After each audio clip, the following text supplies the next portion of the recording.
जय श्री गणेश जय श्री हरि। 13 मार्च दिन बुधवार। फागुन मास चल रहा है और फागुन मास में हम लोग रोज शिव पुराण और बांके बिहारी की कथाओं का श्रवण कर रहे हैं।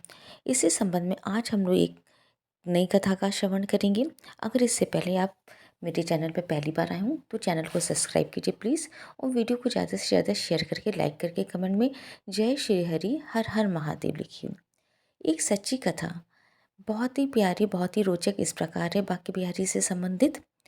एक सेठ जी बड़े कंजूस थे।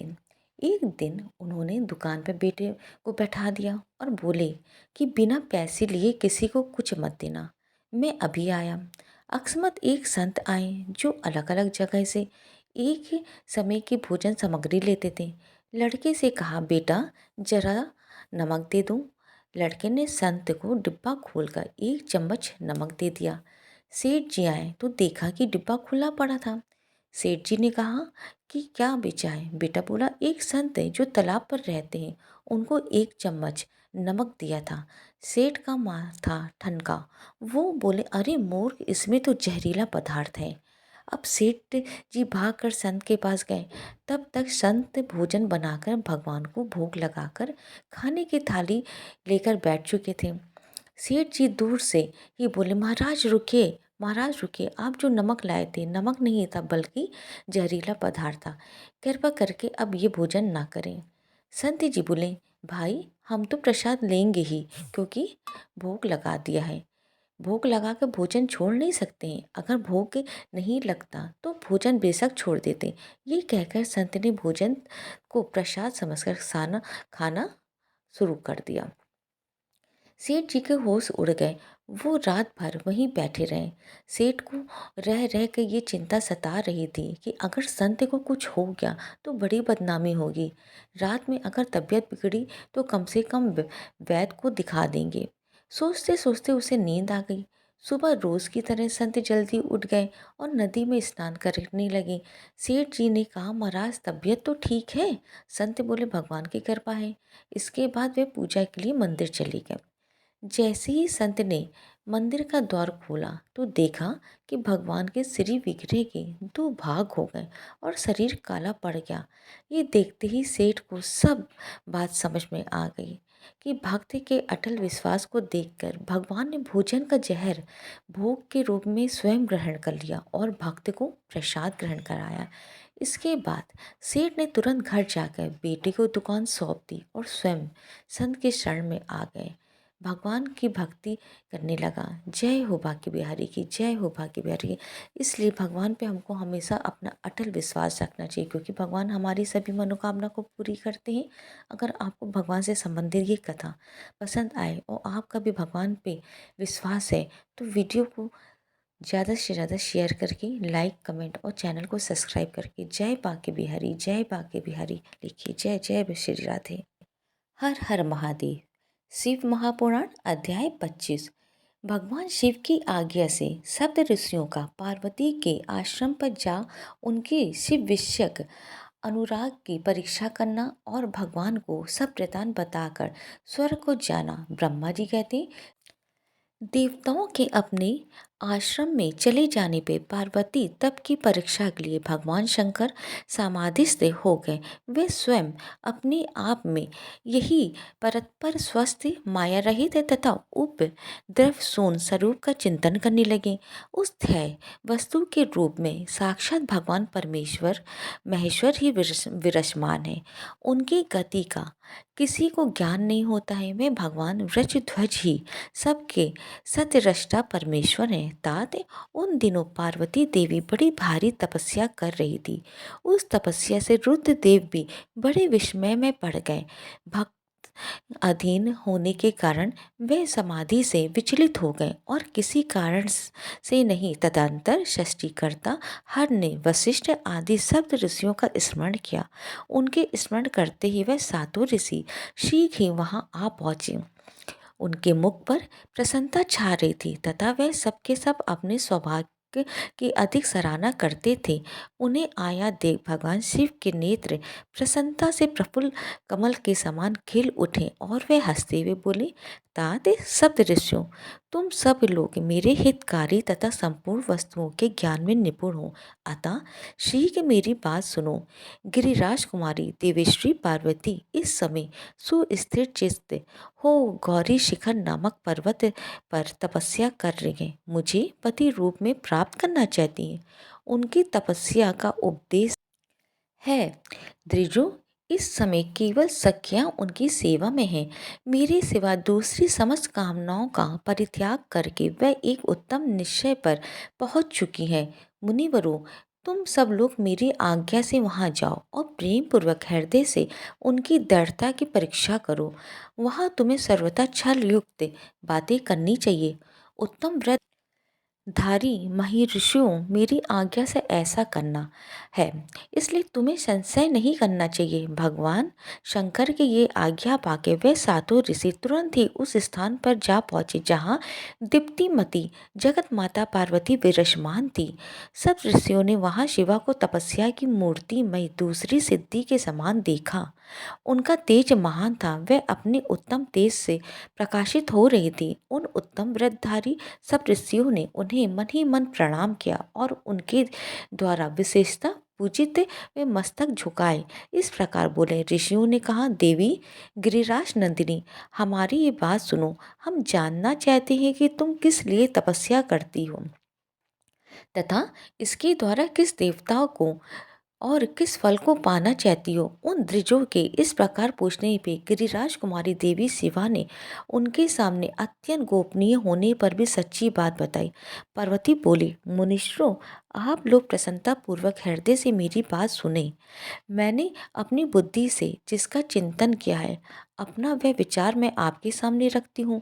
आप लोग मेरी असंभव बातें सुनकर मेरा उपहास करेंगे, इसलिए उन्हें कहने में संकोच ही होता है, तथापि कहती हूँ। क्या करूँ, मेरा ये मन अत्यंत दृढ़तापूर्वक एक उत्कृष्ट क्रम के अनुष्ठान में लगा है और ऐसा करने के लिए विवश हो गया है। ये पानी के ऊपर बहुत बड़ी और ऊंची दीवार खड़ी करना चाहता है। देवऋषि का उपदेश पाकर मैं भगवान रुद्र मेरे प्रति हूँ, इस मनोरथ को मन में लिए हुए अत्यंत कठोर तप कर रही। मेरा मन रूपी पंछी बिना पंख के ही हठपूर्वक आकाश में उड़ रहा है। मेरे स्वामी करुणानिधान भगवान शंकर ही उसके इससे आशा की पूर्ति कर सकते हैं। पार्वती का ये वचन सुनकर वे मुनि हंस पड़े और गिरिजा का सम्मान करते हुए प्रसन्नता पूर्वक छल युक्त मिथ्या वचन बोले। ऋषियों ने कहा, गिरिराज नंदिनी, देव ऋषि नारद व्यर्थ ही अपने आप को पंडित मानते हैं। उनके मन में क्रूरता भरी रहती है। आप समझदार होकर भी क्या उनके चरित्र को नहीं जानती हैं? नारद छल कपट की बातें करते हैं और दूसरों के चित्त को मुंह में डालकर मत डालते हैं। उनकी बातें सुनने से सर्वथा हानि ही होती है। ब्रह्मपुत्र दक्ष के पुत्रों को नारद ने जो छल पूर्वक उपदेश दिया, उसका फल ये हुआ कि वे सबके सब अपने पिता के घर लौट कर ना आ सके। यही छल उन्होंने दक्ष के दूसरे पुत्रों का भी किया। वह भी कभी उनके चक्कर में आकर भिखारी बन गए। विद्याधर चित्रकेतु को उन्होंने ऐसा उपदेश दिया कि उसका घर ही उजाड़ दिया। प्रहलाद को भी अपना चेला बना के उन्होंने हिरण्याकशिपु से बड़े बड़े दुख दिलवाए। ये सदा दूसरों की बुद्धि में भेद पैदा किया करते हैं। नारद मुनि कानों को पसंद आने वाली अपनी विद्या जिसको सुना देते हैं, वही अपना घर छोड़कर तत्काल भीख मांगने लगता है। उनका मन मलिन है, केवल शरीर ही सदा उज्जवल दिखाई देता है। हम उन्हें विशेष रूप से जानते हैं क्योंकि उनके साथ रहते हैं। उनका उपदेश पाकर बड़े बड़े विद्वानों द्वारा सम्मानित होने वाले तुम भी व्यर्थ ही बुलावे में आ गई हो और मूर्ख बन करके दुष्ट कर तपस्या करने लगी है। बोले, ए तुम जिनके लिए ये भारी तपस्या करती हो, वे रुद्र सदा उदासीन, निर्विकार तथा काम के शत्रु हैं। इसमें संशय नहीं है। वे अमंगली के वस्तुओं से युक्त शरीर धारण करते हैं, लज्जा को तिलांजलि दे चुके हैं। उनका ना कहीं घर है ना द्वार। वे किस कुल में उत्पन्न हुए हैं, इसका भी किसी को पता नहीं है। कुसती वेश धारण किए भूतों तथा प्रेत आदि के साथ रहते हैं, नंग धरण शूल धारण किए घूमते हैं। धूर्त नारद ने अपनी माया से तुम्हारे सारे विज्ञान को नष्ट कर दिया, युक्ति से तुम्हें मोह लिया और तुमसे तप करवाया। देव ऋषि गिरिराज नंदिनी, तुम्ही विचार करो कि ऐसे वर को पाके तुम्हें क्या सुख मिलेगा। पहले रुद्र ने बुद्धि से खूब सोच विचार के साथ भी सती से विवाह किया, परंतु वह ऐसी मूढ़ है कि कुछ दिन भी उनके साथ निभा ना सके। उस बेचारी को वैसे ही दोष देकर उन्होंने त्याग दिया और स्वयं स्वतंत्र हो अपने निष्कल और शोक रहित स्वरूप का ध्यान करते हुए उसी में सुखपूर्वक रम गए। देवी जो सदा अकेले रहने वाले, शांत, संग रहित और अद्वितीय हैं, उनके साथ किसी स्त्री का निर्वाह कैसे होगा। आज कुछ नहीं बिगड़ा है, तुम हमारी आज्ञा मान के घर लौट चलो। इसे दुर्बुद्धि को त्याग दो महाभागे, इससे तुम्हारा भला होगा। तुम्हारी योग वर है भगवान विष्णु, जो समस्त सद्गुणों से युक्त हैं। वे वैकुंठ में रहते हैं, लक्ष्मी के स्वामी हैं और नाना प्रकार की क्रीड़ाएं करने में कुशल हैं।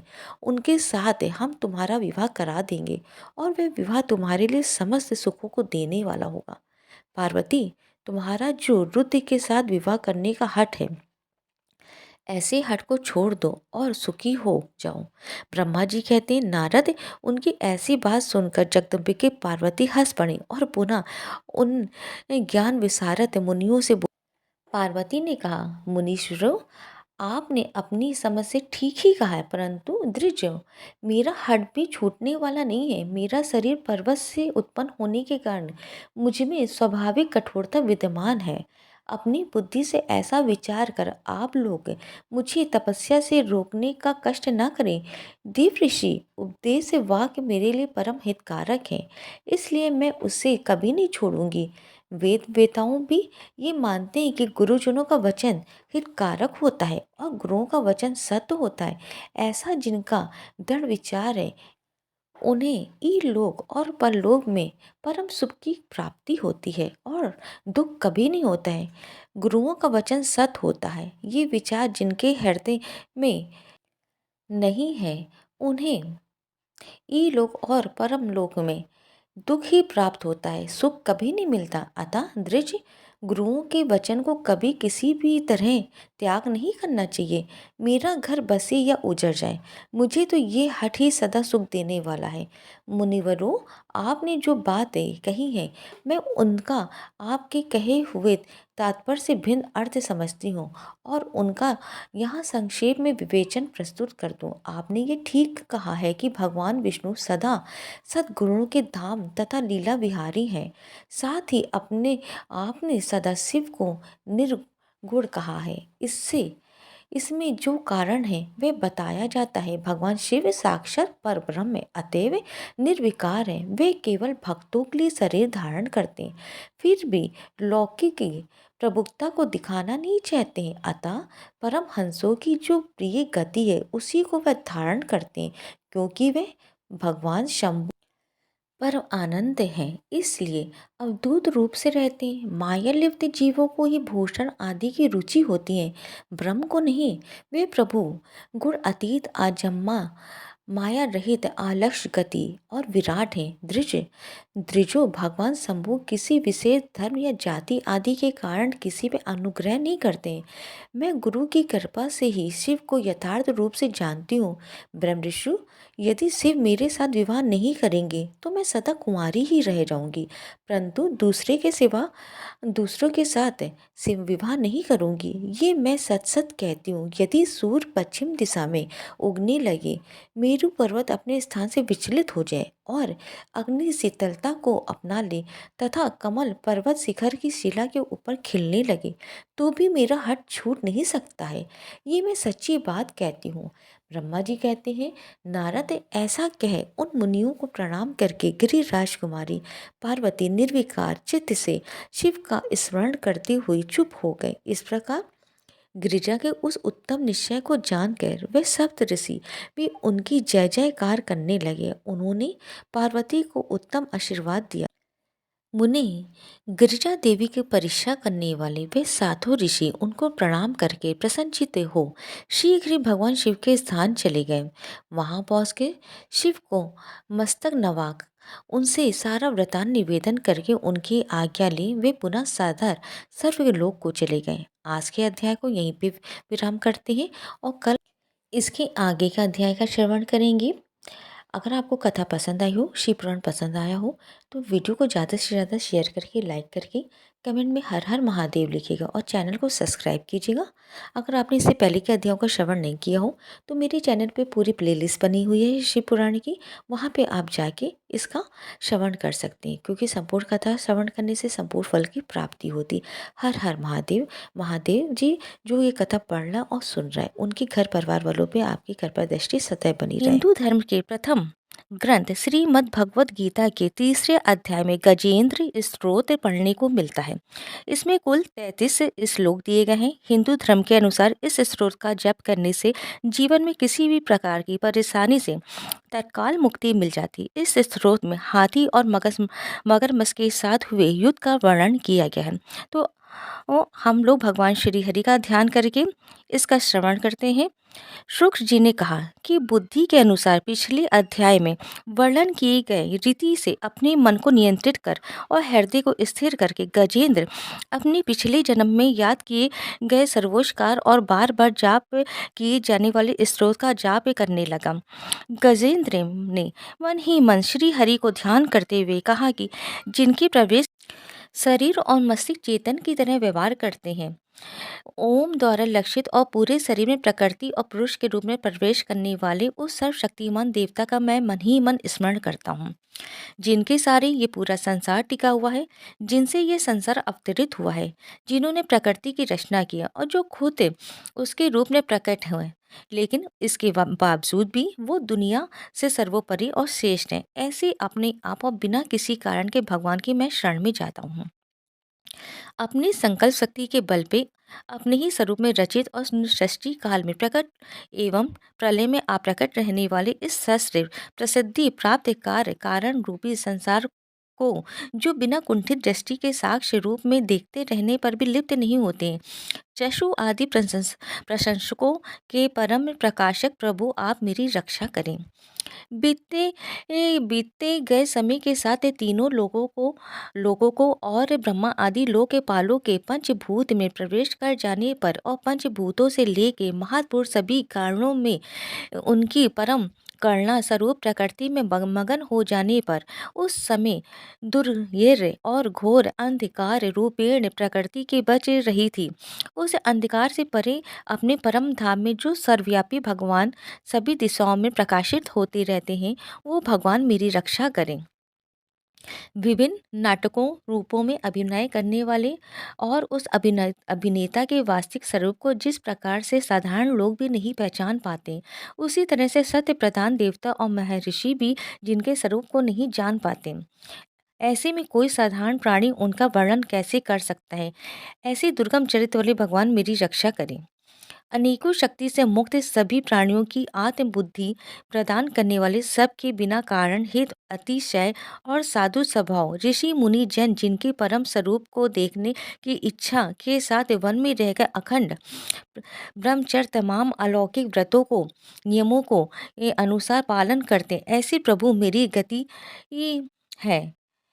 वह जिनका हमारी तरह ना तो जन्म होता है और ना जिनका अहंकार में कोई भी काम नहीं होता है, जिनके निर्गुण रूप का ना कोई नाम है और ना कोई रूप है, इसके बावजूद भी वह समय के साथ इस संसार की सृष्टि और प्रलय के लिए अपनी इच्छा से अपने जन्म को स्वीकार करते हैं। उस अनंत शक्ति वाले परम ब्रह्मा परमेश्वर को मेरा नमस्कार है। प्रकृत आकार रहित और अनेक रूप वाले अद्भुत भगवान को मेरा नमस्कार है। स्वयं प्रकाशित सभी शाख से परमेश्वर को मेरा सत सत नमन है। वैसे देव जो नम्र वाणी चित्तवृत्तियों से परे हैं, उन्हें मेरा बारंबार नमस्कार है। विवेक से परिपूर्ण पुरुष के द्वारा सभी सतो गुणों से परिपूर्ण निवृत्ति धर्म के आचरण से मिलने वाले योग मोक्ष सुख की अनुभूति रूपी भगवान को नमस्कार है। सभी गुणों के स्वीकार शांत रजोगुण और स्वीकार करके अत्यंत तमोगुण को अपना कर मूड से जाने वाले बिना भेद और हमेशा सद्भाव से ज्ञान धनी प्रभु को मेरा नमस्कार है। शरीर के इंद्रिय के समुदाय रूप सभी पिंडिकों के ज्ञाता सबों के स्वामी और साक्षी स्वरूप देव आपको नमस्कार है। सबों के अंतर्यामी प्रकृति के परम कारण लेकिन स्वयं बिना कारण भगवान को मेरा सत सत नमस्कार है। सभी इंद्रियों और सभी विषयों के जान कर सभी प्रतीतियों के कारण रूप संपूर्ण जड़ प्रपंच और सबकी मूलभूत अविद्या के द्वारा सूचित होने वाले और सभी विषयों में अविद्या रूप से भसने वाले भगवान को मेरा नमस्कार है। सबके कारण लेकिन स्वयं बिना कारण होने पर भी बिना किसी परिणाम के होने की वजह से अन्य कारणों से भी विलक्षण कारण आपको मेरा बार बार नमस्कार है। सभी वेदों और शास्त्रों के परम तात्पर्य मोक्ष रूपी और शेष पुरुषों की परम गति ये देवता को नमस्कार है।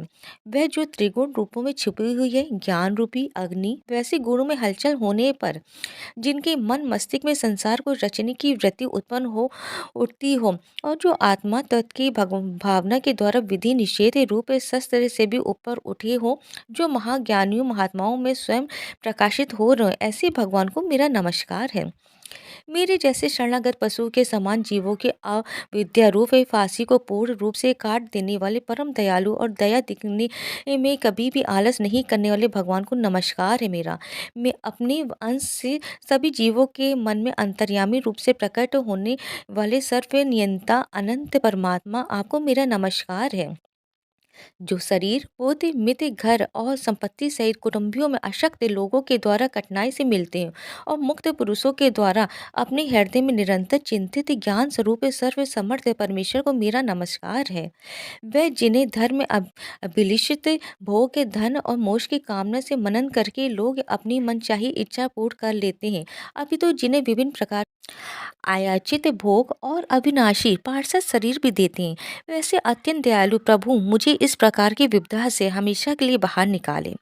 वह जिनके एक से अधिक भक्त हैं जो मुख्य रूप से एकमात्र उसी भगवान के शरण में जो धर्म अर्थ आदि किसी भी पदार्थ की अभिलाषा नहीं रखते हैं जो केवल उन्हीं के परम मंगलमय एवं अत्यंत विलक्षण चरित्र का गुणगान करते हैं उनके आनंदमय समुद्र में गोते लगाते हैं।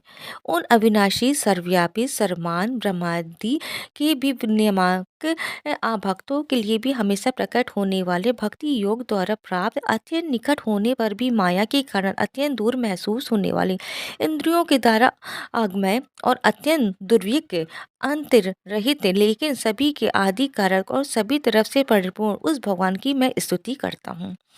वो जो ब्रह्मा सहित सभी देवता चारों वेद समस्त चर और अचर जीव के नाम और आकृति भेद से जिनके अत्यंत क्षुद्र अंशों से रचित हैं जिस तरह से जलती हुई अग्नि की लपटें और सूरज की किरणें हर बार बाहर निकलती हैं और फिर से अपने कारण में लीन हो जाती हैं उसी प्रकार बुद्धि मस्तिष्क इंद्रियों और नाना योगिनियों के शरीर से जिन गुणों से प्राप्त शरीर जो स्वयं प्रकाश से परमात्मा से अवतरित होकर फिर से उन्हीं में लीन हो जाता है।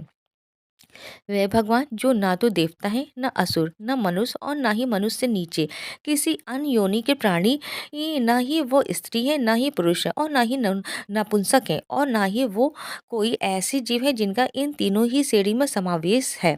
वो ना तो गुण है ना कर्म है वो ना ही कार्य और ना ही कारण इन सभी योनियों का निषेध होने पर जो बचता है वही उनका असली रूप है। ऐसे प्रभु मेरा उत्थान करने के लिए प्रकट हूँ। अब मैं मगरमच्छ के चंगुल से आज़ाद होने के बाद जीवित नहीं रहना चाहता हूँ। इसकी वजह ये है कि मैं सभी तरफ से अज्ञानता से ढके इस हाथी के शरीर का क्या करूँ। मैं आत्मा के प्रकाश से ढक देने वाले अज्ञानता से युक्त इस हाथी के शरीर से मुक्त होकर होना चाहता हूँ जिसका काल क्रम से अपने नाश नहीं होता है बल्कि ईश्वर की दया और ज्ञान से उदय हो पाता है। इस प्रकार से मोक्ष के लिए ललाहित संसार के रचयिता स्वयं संसार रूप में प्रकट है, लेकिन संसार से परे, संसार में एक खिलौने की भांति खेलने वाले संसार में आत्म रूप से व्याप्त अजन्मा सर्वव्यापी एवं प्रत्यय वस्तुओं में सर्वश्रेष्ठ श्री हरि का केवल स्मरण करता हूँ और उनके शरण में जाता हूँ।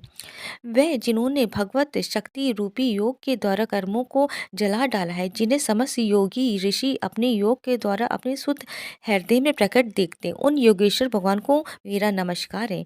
वह जिनके गुणे शक्तियों का राग रूप विवेक और आशय है, जो सभी इंद्रियों के विषय रूप में मौजूद हैं, वे जिनकी इंद्रियां समस्त विषयों में ही बसी रहती हैं, ऐसे लोगों को जिनको मार्ग मिलना भी संभव नहीं है, वैसे शरणागत एवं अपार शक्तिशाली वाले भगवान आपको बारंबार नमस्कार है। वे जिनकी अविद्या नाम की शक्ति के कार्य रूप से ढके हुए, जिनके रूप को जीव समझ नहीं पाते, ऐसे अपार महिमा वाले भगवान की मैं शरण लेता हूँ। श्री शुकदेव जी कहते हैं कि वे जिसने पूर्ण प्रकार से भगवान के भेद रहित सभी निराकार रूप का वर्णन किया था, उस गजराज के करीब जब ब्रह्मा जी साथ में अन्य कोई देवता नहीं आए, जो अपने विभिन्न प्रकार के विशेष विग्रहों को ही अपना रूप मानते, ऐसे में साक्षात विष्णु जी, जो सभी के आत्मा होने के कारण सभी देवताओं के रूप हैं, तब वहाँ प्रकट हुए।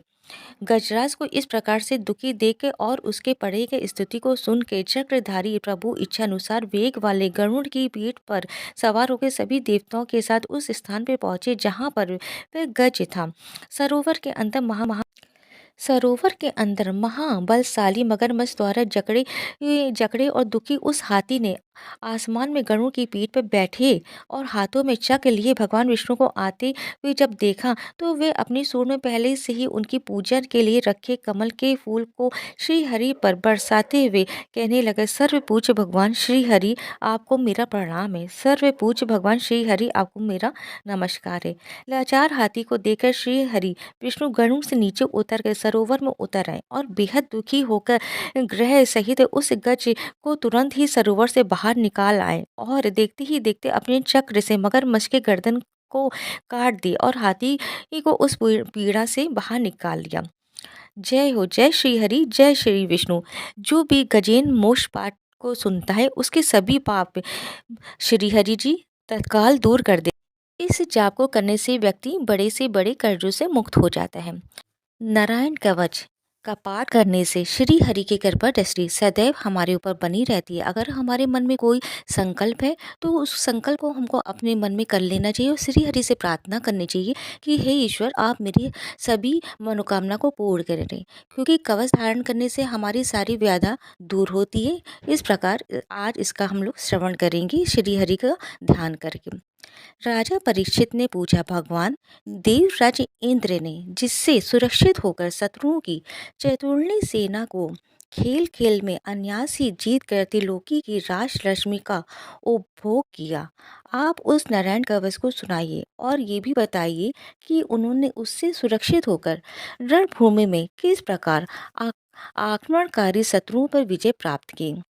श्री सुखदेव जी महाराज ने कहा, परीक्षित, जब देवताओं ने विश्व रूप को पुरोहित बना लिया, तब देवराज इंद्र के प्रश्न करने पर विश्व रूप ने नारायण कवच का उपदेश दिया। तुम एकाग्रचित्त होकर उसका श्रवण करो। विश्व रूप ने कहा, देवराज इंद्र, भय का अवसर उपस्थित होने पर नारायण कवच धारण करके अपने शरीर की रक्षा करनी चाहिए। उसकी विधि ये है कि पहले हाथ पैर धो के आचमन करें और फिर हाथ में कुश की पवित्री धारण करके उत्तर मुख करके बैठ जाए। इसके बाद कवच धारण पर्यंत और कुछ न बोलने पर निश्चय करके पवित्रता से ओम नमो नारायण और ओम नमो भगवते वासुदेव इन मंत्रों के द्वारा हृदय आदि अन्यास तथा अंगुष्ठ आदि कर न्यास करें। पहले ओम नमो नारायण इस अष्टाक्षर मन के ओम आदि 8 अक्षरों का क्रमशः पैरों, घुटनों, जांघों, पेट, हृदय, व्रज स्थल, मुख और सिर में न्यास करें, अथवा पूर्वोक्त मन के यकार से लेकर ओमकार तक 8 अक्षरों का सिर से आरंभ कर उन्हीं 8 अंगों में विपरीत क्रम से न्यास करें। फिर ओम विष्णु नमः इस मंत्र के पहले अक्षर ओम का हृदय में, वी का ब्रह्म रंध्र में, शाह का बाहुओं के बीच में, अड़ा का चोटी में, वे का दोनों नेत्रों और ना का शरीर की सब गांठों में न्यास करे। तदंतर ओम माँ अस्त्राय फट कहकर दिक बंद करें। इस प्रकार न्यास करने से इस विधि को जानने वाला पुरुष मंत्रमय हो जाता है। इसके बाद समग्र ऐश्वर्य, धर्म, यश, लक्ष्मी, ज्ञान और वैराग से परिपूर्ण इष्ट देव भगवान का ध्यान करे और अपने को भी तत् रूप ही चिंतन करे। तत्पश्चात विद्या, तेज और तप स्वरूप इस कवच का पाठ भगवान श्री हरि गणु जी के पीठ पर अपने चरण कमल रखे हुए अणिमा आदि आठों सिद्धियां उनकी सेवा कर रही हैं। 8 अंगूठों में शंख, चक्र, ढाल, तलवार, गदा, बाण, धनुष और पास फंदा धारण किए हुए हैं। वही ओंकार स्वरूप प्रभु सब प्रकार से सब ओर से मेरी रक्षा करें। मस मूर्ति भगवान जल के भीतर जल जंतुओं से और वरुण के पास से मेरी रक्षा करें। माया से ब्रह्मचारी रूप धारण करने वाले वामन भगवान स्थल पर और विश्व रूप श्री त्रिविक्रम भगवान आकाश में मेरी रक्षा करें। जिनकी घोर अट्टहास करने पर सब दिशाएं गूंज उठी थी और गर्भवती दैत्य पत्नियों के गर्भ गिर गए थे। वे दैत्य युद्ध पतियों के शत्रु भगवान नरसिंह किले, जंगल, रणभूमि आदि विकट स्थानों में मेरी रक्षा करें। अपने दाढ़ों पे पृथ्वी को उठा लेने वाले यज्ञ मूर्ति वराह भगवान मार्ग में परशुराम जी पर्वतों के शिखरों और लक्ष्मण जी के सहित भरत के बड़े भाई भगवान रामचंद्र प्रवास के समय मेरी रक्षा करें। भगवान नारायण मरण मोहन आदि भयंकर अभिचारों और सब प्रकार के प्रमादों से मेरी रक्षा करें। ऋषि श्रेष्ठ नर गर्भ से योगेश्वर भगवान दत्तात्रेय योग के विघ्नों से और त्रिगुणाधिपति भगवान कपिल कर्म बंधन से मेरी रक्षा करें। परम ऋषि सनत कुमार कामदेव से है गरीब भगवान मार्ग में चलते समय देव मूर्तियों को नमस्कार आदि ना करने के अपराध से, देव ऋषि नारद सेवा अपराधों से और भगवान कश्यप सब प्रकार के नरकों से मेरी रक्षा करें। भगवान धन्वंतरी कुपथ से, जितेंद्र भगवान ऋषभ देवेशु के दुख आदि भयदायक द्वंद्वों से, यज्ञ भगवान लोकापात से, बलराम जी मनुष्यकृत कष्टों से और श्री शेष जी क्रोध वश नामक सर्पों के गणों से मेरी रक्षा करें। भगवान श्री कृष्ण देवपायन व्यास जी अज्ञान से तथा बुद्ध देव पाखंडियों से और प्रमाद से मेरी रक्षा करें। धर्म रक्षा करने वाले महान अवतार धारण करने वाले भगवान कालिक पाप बहुल कालिकाल के दोषों से मेरी रक्षा करें। प्रातःकाल भगवान केशव अपनी गदा लेकर, कुछ दिन चढ़ जाने पे भगवान गोविंद अपनी बांसुरी लेके, दोपहर की पहली भगवान नारायण अपनी तीक्ष्ण शक्ति लेकर और दोपहर को भगवान विष्णु चक्र राजे सुदर्शन लेके मेरी रक्षा करें। तीसरे पहर में भगवान मधुसूदन अपना प्रचंड धनुष लेके मेरी रक्षा करें। सायंकाल में ब्रह्मा आदि त्रिमूर्तिधारी माधव सूर्यास्त की बात हर ऋषिकेश अर्धरात्रि के पूर्व तथा अर्धरात्रि के समय अकेले भगवान पद्मनाभ मेरी रक्षा करें।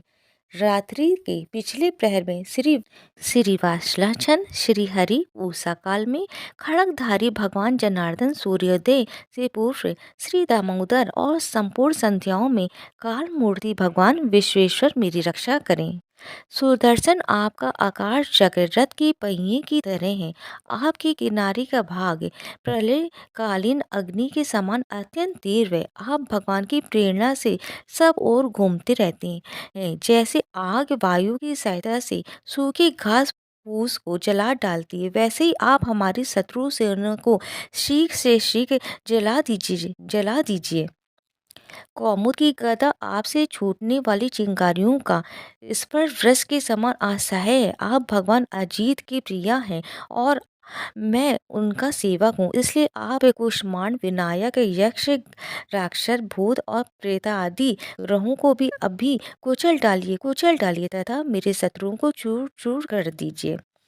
संग के श्रेष्ठ आप भगवान श्री कृष्ण के फूकने से भयंकर शब्द करके मेरे शत्रुओं का दिल दहला दीजिए एवं या यातुधान, प्रथम प्रेत, मृतिका, पिशाच तथा ब्रह्म राक्षस आदि भयवानी प्राणियों को यहाँ से तुरंत भगा दीजिए। भगवान की श्रेष्ठ तलवार आपकी धार बहुत तीक्ष्ण है। आप भगवान की प्रेरणा से मेरे शत्रुओं को छिन्न भिन्न कर दीजिए। भगवान की प्यारी ढाल आप में सैकड़ों चंदाकार मंडल है। आप पाप दृष्टि पाप आत्मा शत्रुओं की आंखें बंद कर दीजिए और उन्हें सदा के लिए अंधा बना दीजिए। सूर आदि ग्रह, धूमकेतु, छल तारे आदि केतु, दुष्ट मनुष्य, सर्प आदि रेंगने वाले जंतु, दाढ़ों वाले हिंसक पशु, भूत प्रेत आदि तथा पापी प्राणियों से हमें जो जो भय हो और जो हमारे मंगल के विरोधी हो, वह सभी भगवान के नाम रूप तथा आयुधों का कीर्तन करने से तत्काल नष्ट हो जाए। व्रत रतांतर आदि सामवेदीय स्त्रोत्रों से जिनकी स्तुति की जाती है, वह वेद मूर्ति भगवान गरुण और विश्वसेन जी अपने नामोच्चारण के प्रभाव से हमें सब प्रकार की विपत्तियों से बचाएं। श्री हरि के नाम रूप वाहन, आयुध और श्रेष्ठ पार्षद हमारी बुद्धि, इंद्रिय, मन और प्राणों को सब प्रकार की आपत्तियों से बचाए। जितना भी कार अथवा कारण रूप जगत है, वह वास्तव में भगवान ही है। इस सत्य के प्रभाव से हमारे सारे उपद्रव नष्ट हो जाए। जो लोग ब्रह्म और आत्मा की एकता का अनुभव कर चुके, उनकी दृष्टि में भगवान का स्वरूप समस्त विकल्पों से रहित है, वेदों से रहित, और फिर भी वे अपनी माया शक्ति के द्वारा भूषण, आयुध, रूप नामक शक्तियों को धारण करते हैं। ये बात निश्चित रूप से सत्य है। इस कारण सर्वत्र सर्वव्यापक भगवान श्री हरि सदा सर्वत्र सब स्वरूपों से हमारी रक्षा करें। जो अपने भयंकर अट्टहास से सभी लोगों के भय को भगा देते हैं और अपने तेज से सबका तेज ग्रस लेते हैं, वे भगवान नरसिंह की दिशा विदिशा में नीचे ऊपर बाहर भीतर सब ओर से हमारी रक्षा करे। देवराज इंद्र, मैंने तुम्हें ये नारायण कवच सुना दिया। इस कवच से तुम अपने को सुरक्षित कर लो। बस फिर तुम अनायासी सब दैत्य युद्धपतियों को जीत कर लोगे। इस नारायण कवच को धारण करने वाला पुरुष जिसको भी अपने नेत्रों से देख लेता है अथवा पैर से छू देता है, तत्काल समस्त भयों से मुक्त हो जाता है। जो इस वैश्विक विद्या को धारण कर लेता है, उसे राजा, डाकू, प्रेत, पिशाच आदि और बाघ आदि हिंसक जीवों से कभी किसी प्रकार का भय नहीं होता है। देवराज, प्राचीन काल की बात है। एक कौशिक गोत्री ब्राह्मण ने इस विद्या को धारण करके योग धारणा से अपना शरीर मरुभूमि में त्याग दिया। जहाँ उस ब्राह्मण का शरीर पड़ा था, उसके ऊपर से एक दिन गंधर्व राज चित्ररथ अपनी स्त्रियों के साथ विमान पर बैठकर निकले। वहां आते ही वे नीचे की ओर सिर किए विमान सहित आकाश से पृथ्वी पर गिर पड़े। इस घटना से उनके आश्चर्य की सीमा न रही। जब उन्हें बालखिल मुनियों ने बतलाया कि ये नारायण कवच धारण करने का प्रभाव है, तब उन्होंने उस ब्राह्मण देव की हड्डियों को ले जाकर पूर्ववाहिनी सरस्वती नदी में प्रवाहित कर दिया और फिर स्नान करके वे अपने लोक को चले गए। श्री शुक देव कहते हैं, परीक्षित, जो पुरुष इस नारायण कवच को समय पर सुनता है और जो आदर पूर्वक इसे धारण करता है, उसके सामने सभी प्राणी आदर से झुक जाते हैं और वह सब प्रकार के भयों से मुक्त हो जाता है। परीक्षित, सत्यकृति इंद्र ने आश्चर्य विषय रूप जी से ये वैष्णव विद्या प्राप्त करके रणभूमि में असुरों को जीत लिया और वे त्रैलोक लक्ष्मी का उपभोग करने लगे।